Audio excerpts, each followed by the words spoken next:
అందరికి నమస్తే. నాతో ఉన్నారు ఒక dynamic MLA Armoor tiger YD Rakesh Reddy గారు ఉన్నారు. సార్ నమస్తే. నమస్తే అండి. నమస్తే. మిమ్మల్ని టైగర్ అని సంబోధించిన ఎందుకంటే నేను చాలామంది ఆల్మోస్ట్ ఒక 16 ఇయర్స్కి వెళ్ళి చాలామంది ఎమ్మెల్యేలను చూసిన, మినిస్టర్లను చూసిన, ముఖ్యమంత్రిని చూసిన యాజ్ ఏ పొలిటికల్ రిపోర్టర్గా. మీరు కొద్దిగా డైనమిక్గా మాట్లాడతారు, ఏదన్నా ముఖం మీద మాట్లాడతారు. అందుకే నేను మిమ్మల్ని మా ఆఫీస్ కూడా ఆహ్వానించిన. సంతోషం. రైట్. మీరు ఏంది సార్ ఎర్రచందనం బిజినెస్ ఏంది, రాజకీయాలు ఏంది, అది రెండు డిఫరెంట్ కదా. ఎట్లా ఇప్పుడు చంద్రబాబు నాయుడు హెరిటేజ్ పాలు అమ్ముతాడు, జగన్మోహన్ రెడ్డి ఏమో సాక్షి పేపర్ అమ్ముకుంటాడు, ఒక్కొక్క రేవంత్ రెడ్డి ఏమో రియల్ ఎస్టేట్ వ్యాపారం చేస్తాడు. ఎవరు వ్యాపారాలు కాని వాళ్ళు రాజకీయాలకు వచ్చారు చెప్పండి. రాజకీయాలకు వచ్చి వ్యాపారం చేయడం వేరు, వ్యాపారులుగా ఉండి అది కూడా ఎర్రచందనం అనేది అసలు ఎవరు చేయరు. Right, correct.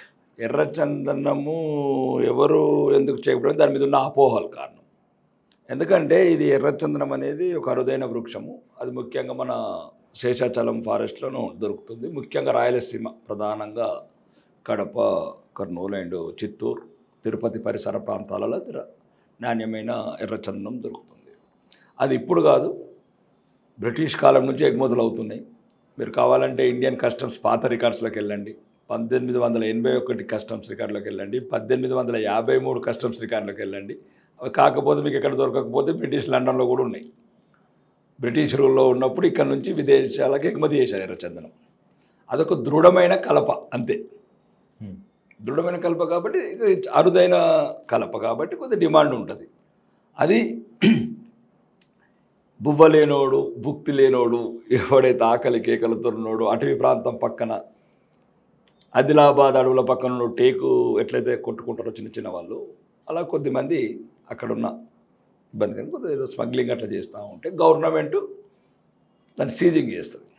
అవును, మేము కూడా ఇప్పుడు ఎర్రచందనం అంటే ఓన్లీ స్మగ్లింగ్, ఏ తమిళనాడు నుంచి ఎవరో కూలీలు వచ్చిండ్రో ఏదో కొడుతుంటే పట్టుకున్నారు, లేకపోతే లారీ పోతుంటే పట్టుకున్నది, ఇట్లాంటివి చూసినాం. కానీ ఇది ఒక బిజినెస్, దీనికి ఒక ఆథరైజ్డ్ బిజినెస్ అనేది ఫస్ట్ టైం. అది గవర్నమెంటే యాక్షన్ పెడితే మేము కొంటాము.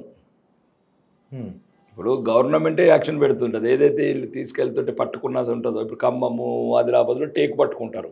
ఆదిలాబాద్లో లాగింగ్ డిపార్ట్మెంట్ అని ఉంటుంది, ఖమ్మంలో ఉంటుంది. వీళ్ళు యాక్షన్ పెడతారు టేకు.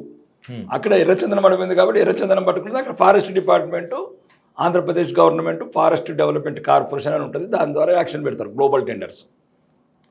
దాంట్లో మేము పార్టిసిపేట్ చేస్తాం. మిగతా కంపెనీల కన్నా highest bid Japan, other countries companies కూడా వస్తాయి, గ్లోబల్ బిడ్డింగ్ కాబట్టి. దాంట్లో గవర్నమెంట్ దగ్గర మెటీరియల్ కొని గవర్నమెంట్కి డబ్బులు కట్టి, జిఎస్టీ కట్టి, ఇన్కమ్ ట్యాక్స్ కట్టి, టీసీఎస్ కట్టి, ప్రభుత్వ అన్ని అనుమతులతో కస్టమ్స్ పోర్ట్స్ ద్వారా ఎక్స్పోర్ట్ చేస్తాం.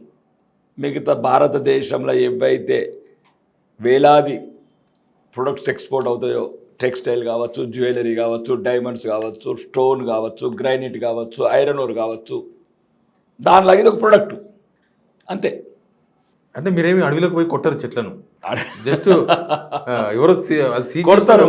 అల్లు అర్జున్కి ఇట్లా కొడతాడు. అల్లు అర్జున్ కొట్టింది గవర్నమెంట్ పట్టుకుంటుంది. చంద్రబాబు నాయుడు, జగన్మోహన్ రెడ్డి, వైఎస్ రాజశేఖర రెడ్డి పట్టుకుంటారు, వాళ్ళు అమ్ముతారు. జగన్మోహన్ రెడ్డి, చంద్రబాబు నాయుడు వాళ్ళు అమ్ముతారు, మేము కొంటాము. పట్టుకున్నది అమ్ముతారు, మీరు కొంటారు. వాళ్ళు పట్టుకున్నది వీళ్ళు అమ్ముతారు. చంద్రబాబు నాయుడు, జగన్మోహన్ రెడ్డి అమ్ముతారు, మేము కొంటాము. మీరు కొని ఎక్స్పోర్ట్ చేస్తారు బయటకు, అంతే. ఈ మధ్య పుష్ప సినిమా వచ్చింది ఎర్రచందనం మీద. ఆల్రెడీ ఇదంతా స్మగ్లింగ్ గుడ్స్, లేకపోతే ఎంత దొంగతనంగా అమ్ముతారు అనే దగ్గర నుంచి ఆ సినిమా ఇంకా బాగా స్మగ్లింగ్ అంటే ఇంతే, ఇంకా ఎర్రచందనం అంటే దొంగతనంగా అమ్ముతారు. ఆ సినిమా చూసిందా మీరు? ఆ సినిమా నేను మొత్తం ఒక హాఫ్ అన్ అవర్ ఏమో చూసినా అనుకుంటా, మరి ఏదో విజువల్స్ వీడియో యూట్యూబ్లో.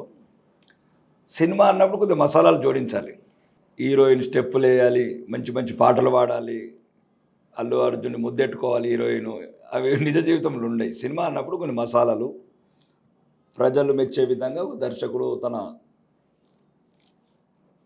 ఇన్నోవేషన్స్తో మూవీ తీసి ఉంటుంది. దాంట్లో మ్యాక్సిమం ఒక 5% నిజం ఉంది, 99%. మరి సినిమా హిట్ కావాలి. నిజం తీస్తే ఎట్లా మళ్ళీ అది మా భూమి సినిమా, రంగుల కళ సినిమా అవుతుంది.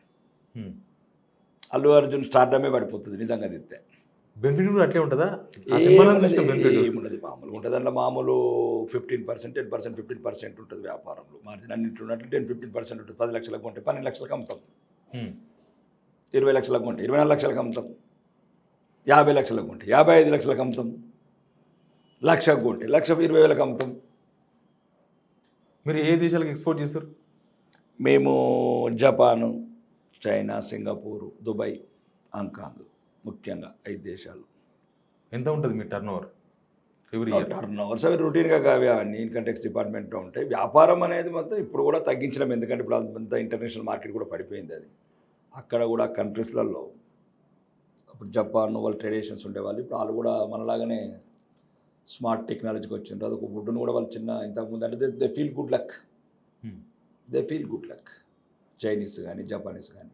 ఎట్లా ఏంటి మీరు ఎర్రచందనం అసలు ఇదో బిజినెస్ చేసని ఏదో వేరే బిజినెస్ రియల్ ఎస్టేట్ బిజినెస్ చేద్దాం 4 పైసలు సంపాదిద్దాం రియల్ ఇట్లా ఉంటాయి ఎస్టేట్ కదా. మెయిన్ బిజినెస్ అది రియల్ ఎస్టేట్, హ్మ్. కానీ దానికి ఫేమ్ కాలేదు, దీనికి కాలే. ఫేమ్ అయిపోయాను. క్లిక్ కాలే అక్కడ. క్లిక్ అయ్యాను, మరి దాన్ని ఎక్కువ ప్రాజెక్టులు చేస్తాను నేను. కన్స్ట్రక్షన్ కావచ్చు, లేఅవుట్స్ కావచ్చు, హ్మ్. అండ్ ఎక్స్పోర్ట్స్ కావచ్చు. ఇప్పుడు రైస్ ఎక్స్పోర్ట్ చేస్తాను, టర్మరిక్ ఎక్స్పోర్ట్ చేస్తాను, అగ్రో స్పైసెస్ ఎక్స్పోర్ట్ చేస్తాను, కోల్డ్ స్టోరేజెస్ ఉన్నాయి, హోటల్స్ ఉన్నాయి, ఫార్మాస్యూటికల్ ఉంది. ఇవన్నీ ఫేమ్ కాలేదు నేను. ఎర్రచందనం క్లిక్ అయింది. ఇప్పుడు వాళ్ళు అడుగుతున్నారు కదా, 100 పువ్వులు చూసినాడు ఇటు కాకపోతే అది పుష్ప అంటున్నట్టు మనం కూడా ఎర్రచందనంలో అంటే గుర్తింపు వచ్చింది. రెండోది ఏంటంటే దానివల్ల కూడా ఇంకా ప్రయత్నాలు జరుగుతున్నాయి. సుమారు మేము ఒక బ్రాండింగ్ చేశాము, రెడ్ గోల్డ్ అని. హ్మ్. అవి వస్తువులు తయారు చేస్తున్నాము, కొద్దిగా ఇంకా ఇంటర్నేషనల్ స్టాండర్డ్స్తో తయారు చేస్తున్నాము. ఉన్నారా మన తెలంగాణలో లేకపోతే తెలుగు రాష్ట్రాల్లో ఈ రెడ్ శాండల్ బిజినెస్ చేసేవాళ్ళు? మీరు ఒక్కరే ఉన్నారా? నేను ఇప్పుడు లీగల్గా 99% ఎక్స్పోర్ట్ చేసేది నేనే. ఈ మధ్యలో ఒకళ్ళిద్దరు వస్తున్నారు, మద్రాసు వాళ్ళు వీళ్ళు. మద్రాసు నుంచి వస్తుంది, మనోళ్ళు లేరు, తెలుగు వాళ్ళు ఎవరు లేరు. ఒకళ్ళిద్దరు అక్కడ లోకల్ స్థానికంగా ఉన్న వాళ్ళు, చిన్న వాళ్ళు. అదేంటే మాకు సప్లై చేస్తారు వాళ్ళు కొంటారు, వాళ్ళు రైతులు ఫార్మర్స్ దగ్గర కొని మాకు సప్లై చేస్తారు వాళ్ళు. ఎట్లా ఈ రాజకీయాలకు రావాలని ఉండేనా, లేకపోతే ఈ బిజినెస్ చేసినాక 4 డబ్బులు సంపాదించినాక రియల్ ఎస్టేట్ పాలిటిక్స్ పోవాలనుకున్నారా? బిజినెస్ చేసి చాలా రోజులైంది, వ్యాపారం కూడా తగ్గించి కూడా చాలా రోజులైంది. నేను సుమారు 2014 నుంచి కూడా, ఎప్పుడైతే రాష్ట్రం విడిపోయిందో, రాష్ట్రం విడిపోయిన నుంచి కొద్దిగా సరైన అక్కడ ఉన్న ఆంధ్రప్రదేశ్ గవర్నమెంట్ కావచ్చు, ఆంధ్రప్రదేశ్ మిగతా ఆఫీసర్స్ కావచ్చు, సరైన సహకారం లేదు ఇంతకుముందులాగా. కాబట్టి దాన్ని తగ్గించినాము. కానీ అక్కడ ఉన్న మా కొద్దిగా స్టాఫ్స్ ఎవరైతే ఉంటారో 100 మంది, వాళ్ళ జీవనోపాధి కొట్టకూడదని ఏదో వాళ్ళ వరకు వాళ్ళ జీతాలు, ఆఫీస్ ఎక్స్పెండిచర్స్, మీరు ఎట్లా ఛానల్ నడిపించుకొని ఎట్లయితే సాలరీస్ పే చేయాలి, పవర్ బిల్లు, ప్రాపర్టీ ట్యాక్స్ ఎట్లా వేయాలో ఆ ఫ్యాక్టరీలో వెళ్ళాలి, వాళ్ళ సాలరీస్ కూడా వెళ్ళాలి. ఇప్పుడు మేమేదో మిగతా వ్యాపారాలల్లో సక్సెస్ అయ్యి రియల్ ఎస్టేట్లో ఎక్కువ సక్సెస్ అయ్యాము. మేము ధనవంతులైనంత మాత్రం నా స్టాఫ్ అంతా కాలేరు కదా. వాళ్ళు ఉన్నందులో అంత నమ్ముకున్న 25 ఏళ్ళ నుంచి నాతో పనిచేస్తున్నారు. వాళ్ళందరినీ లీడ్ చేయడానికి అది కొద్ది కొద్దిగా వాళ్ళే చూసుకుంటారు. ఇప్పుడు 99% నేను దాంట్లో ఇన్వాల్వ్ ఏం కావట్లేదు. ఇంకా మా డైరెక్టర్స్ ఉంటారు, వాళ్ళు కూడా చూసుకుంటారు. ఎంతమంది స్టాఫ్ మీ దగ్గర మొత్తం? ఉంటారు, చాలామందే ఉంటారు. ఇప్పుడు కోల్డ్ స్టోరేజెస్ కావచ్చు, అవి కావచ్చు, సుమారు ఒక 2,000 మంది వరకు ఉంటారు. Place okay. రియల్ ఎస్టేట్ అది. రాజకీయాలకు అన్ఎక్స్పెక్టెడ్గా వచ్చిందా? ప్లాన్ ఉండేనా చిన్నప్పటి నుంచి ఏదో కావాలని? లేదు, ఏదో కావాలని ఏం లేదు. మామూలు రైతు కుటుంబం, ఏమన్నా మామూలు రైతు కుటుంబంలో ఏమిటాయి రైతుల కోరికలు. ఏదో మంచి మాగాని ఒక 10 ఎకరాలు ఉంటే చాలు, ఏదో ఒక చిన్న ట్రాక్టర్ ఉంటే పల్లెలో వ్యవసాయం చేసుకుందాం అనుకున్నాను. అనుకోకుండా విదేశాలకు వెళ్ళడం, గల్ఫ్ కంట్రీస్కు, అక్కడ ప్రపంచవ్యాప్తంగా అక్కడున్న వేరే దేశాల వాళ్ళతో పరిచయాలు పెరగటం, సంబంధాలు పెరగటం, అక్కడ కొద్దిగా ఇంటర్నేషనల్ స్కిల్స్ నేర్చుకోవటం, వ్యాపారంలో మెలకువలు, ప్రపంచవ్యాప్తంగా కొత్తగా వచ్చిన ప్రొడక్ట్స్ కావచ్చు, ఇంకా రకరకాల వ్యాపారాలలో కొద్దిగా మెలకువలు నేర్చుకొని వ్యాపారం మొదలుపెట్టాము. అక్కడ ఎందుకంటే సింగపూర్, దుబాయ్ లాంటి చోట కొద్దిగా అవినీతి ఉండదు, బ్యూరోక్రసీ ఉండదు, లా అండ్ ఆర్డర్ ప్రాబ్లం ఉండదు, ఒక క్లీన్ ఎన్విరాన్మెంట్, ప్రజలు కూడా అందరు కలిసిమెలిసి ఉంటారు. మన దగ్గర లేదు అట్లా. మన దగ్గర పైకి ఎదుగుతుంటే లాగుతుంటారు. అక్కడ ఎవరి వేలో వాడు పరిగెడుతూ ఉంటాడు తప్ప ఒక పక్క వాడికి కాళ్ళ మధ్యన కర్ర పెట్టారు. థింకింగే టోటల్ డిఫరెంట్.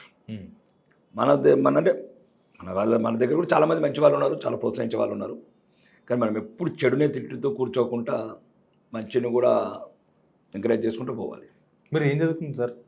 నేను ఇంటర్ చదివానండి. ఇంటర్ చిన్నప్పటి నుంచి కొన్ని కుటుంబ ఇబ్బందుల వల్ల ఆ రకంగా చదువు మధ్యలో ఆపేసి గల్ఫ్ కంట్రీస్కి వెళ్ళవలసి వచ్చింది జీవనోపాధికి. ఎన్ని ఏళ్ళు ఉన్నారు గల్ఫ్లో? నేను గల్ఫ్లో 3-4 years ఉన్నాను. ఇక రెగ్యులర్గా అక్కడ కంపెనీస్ ఓపెన్ చేయడం కానీ, అవి కానీ, ఇక్కడ నుంచి ఎగుమతులు చేయడం కానీ, ఇప్పటికీ రెగ్యులర్ పరిచయాలు ఉంటాయి. నటుతో టీనేజ్లో ఉన్న వాళ్ళు కూడా అక్కడ ఉన్న వాళ్ళు ఉంటారు కదా, ఉమ్.